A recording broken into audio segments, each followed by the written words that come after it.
Salutations à toutes et à tous, bienvenue dans ce nouveau numéro des Vendredis Soirs où j'ai décidé de vous présenter une overdose de rose de Fanny Joly, illustrée par Marianne Barcillon et éditée par les éditions Sarbacane. Alors à votre avis, est-ce que c'est possible de faire une overdose de rose, donc d'en avoir carrément marre du rose? Il n'y a qu'un seul moyen de le savoir, c'est d'écouter l'histoire. Voici le château de Machin-Chose. Un papa et une maman y vivent heureux depuis longtemps et ils ont beaucoup d'enfants. Arnaud, l'aîné, est le plus zigoto.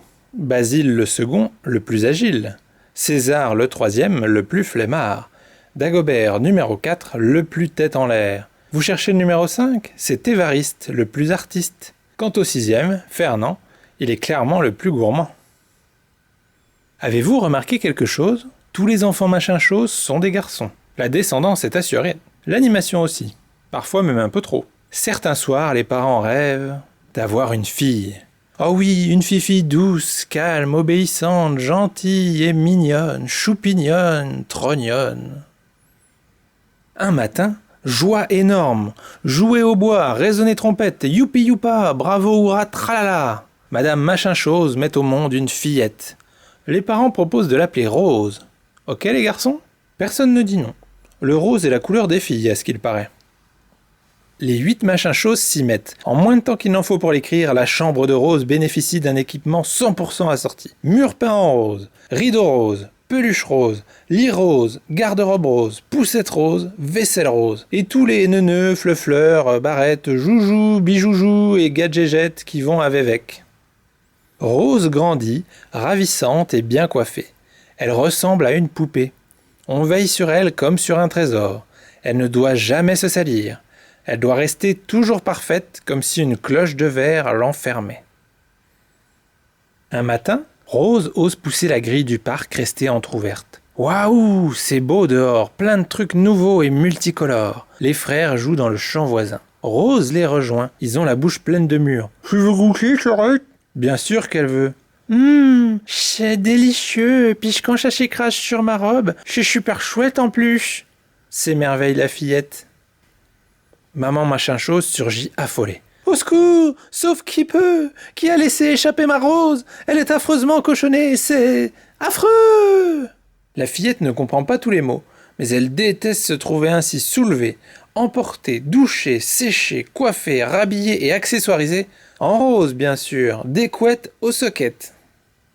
Suite à cet événement, on installe un verrou sur la grille. Sur la porte de la chambre de la fillette, une serrure à clé. Se retrouver enfermée, mais Rose de fort mauvaise humeur. Pour un oui, pour un non, elle boude, se renfrogne, ronchonne, grogne. Les parents s'inquiètent. Qu'a donc leur fifillette ? Un soir, la fifillette réussit à ouvrir sa fenêtre et 1, 2, 3, hop, saute à pieds joints. Elle atterrit dans le fossé qui entoure le château. Sa robe couleur dragée se couvre de gadous, de détritus, de vases. Devinez qui extirpe Rose de là ? Maman et papa Machin-Chose, au bord de la crise de nerfs. Ils réagissent du tac au tac. Désormais, Rose sera surveillée jour et nuit par une nounou spécialisée en sévérité. Vêtue de gris, dotée d'yeux noirs façon radar, sans parler de ses verrues et poils de barbe désagréables. Rose décide que ça suffit. Une nuit, tandis que sa nounou ronfle comme un camion, elle sort de sa chambre à pas de souris, réveille ses frères sans faire de bruit et les embarque dans son plan d'action. Quel plan d'action ? Chut, c'est un secret. Le lendemain, en sortant du lit, papa Machin-Chose pousse ce cri. Au secours, mes pantoufles sont roses. 2 secondes après, maman Machin-Chose. Alerte, moi ce sont mes lunettes. Ce n'est pas tout, il y a du rose partout. Qui a fait le coup ? C'est moi, annonce la rebelle, et mes frères m'ont aidé.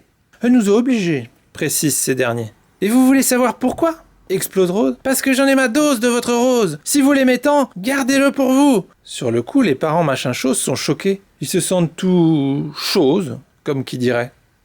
Mais depuis, ça s'est arrangé. Maman Machin-Chose ne quitte plus ses lunettes roses. Papa Machin-Chose aime tant ses pantoufles roses qu'il a rosifié tous ses autres souliers, et sa voiture, et son vélo, et même sa brouette. Quant à Rose, elle vit sa vie de toutes les couleurs, avec une touche de rose de temps en temps pour faire plaisir à papa-maman. Il ne faut pas trop les bousculer. Elle les aime bien quand même, ces vieux parents. Fin. Alors, ça vous a plu? Vous avez vu, la petite fille, elle avait marre d'avoir du rose partout depuis qu'elle était née. Il faut dire que c'est vrai qu'on associe souvent le rose aux filles et le bleu aux garçons, ce qui est bête puisque n'importe qui peut choisir les couleurs qu'il veut et qu'il préfère. Donc les garçons peuvent tout à fait aimer le rose et les petites filles le bleu et inversement. Donc il faut s'en ficher de ce qu'on nous dit et affirmer nos propres goûts. Donc voilà, sur ces bonnes paroles, il ne me reste plus qu'à vous souhaiter un excellent vendredi, un excellent week-end et je vous dis à la semaine prochaine pour une nouvelle Vendredi Histoire. Salut!